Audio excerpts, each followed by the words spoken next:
Assalamualaikum warahmatullahi wabarakatuh. Perkenalkan, nama saya Putri Ayu Kunirifkia, NIM 1917402059.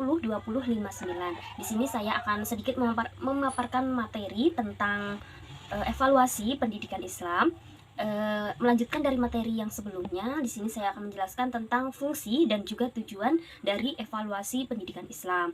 Nah, untuk yang pertama, saya akan menjelaskan tentang fungsi evaluasi pendidikan Islam.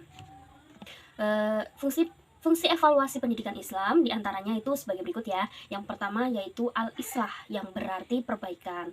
Nah, di mana evaluasi ini berfungsi untuk memperbaiki berbagai komponen dalam pendidikan Islam, baik berfungsi dalam memperbaiki tingkah laku peserta didik, pengetahuan, metode, proses belajar mengajar, materi mengajar juga, proses belajar mengajar juga, sarana prasarana yang ada di sekolah atau madrasah tersebut. Lalu yang kedua yaitu ada at-tadkiyah, ya, at-tadkiyah yang berarti penyucian. Nah, yaitu pemilahan terhadap komponen pendidikan, apakah materi, metode, dan sarana prasarana yang ada di sekolahan tersebut itu dapat memberikan perkembangan bagi pendidikan Islam atau malah sebaliknya.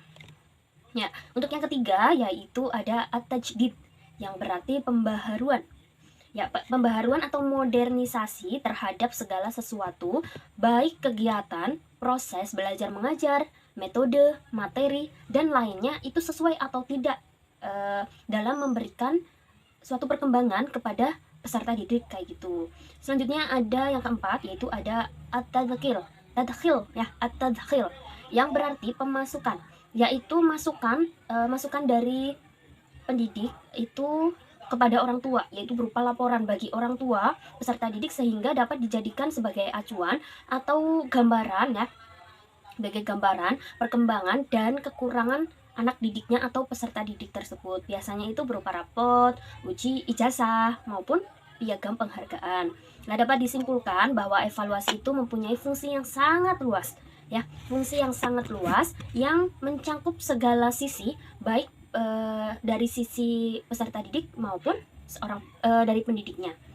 Ya, terus dengan adanya evaluasi ini juga dapat diketahui sejauh mana hasil yang telah dicapai oleh pendidik, peserta didik maupun komite yang ada di sekolahan tersebut.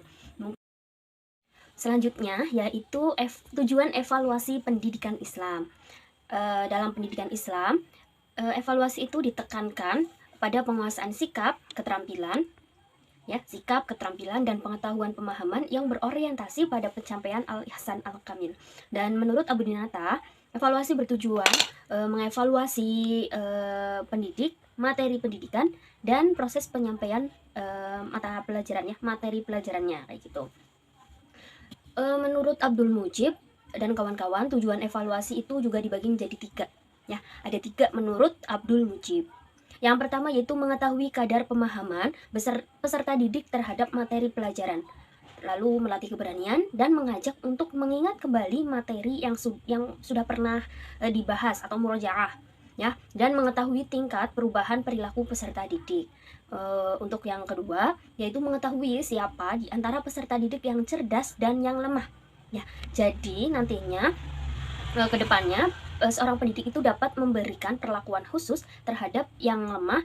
Tujuannya adalah agar yang lemah itu meningkat dalam pembelajaran. Untuk yang ketiga yaitu mengumpulkan informasi yang digunakan sebagai dasar atau acuan yang berguna untuk mengadakan pengecekan terhadap hasil pendidikan yang telah dicapai, yang kemudian itu dibandingkan dengan tujuan evaluasi yang telah ditetapkan sebelumnya. Jadi diadakan banding kayak gitu. Ya, mungkin cukup sekian pemaparan materi dari saya. Terima kasih. Wassalamualaikum warahmatullahi wabarakatuh.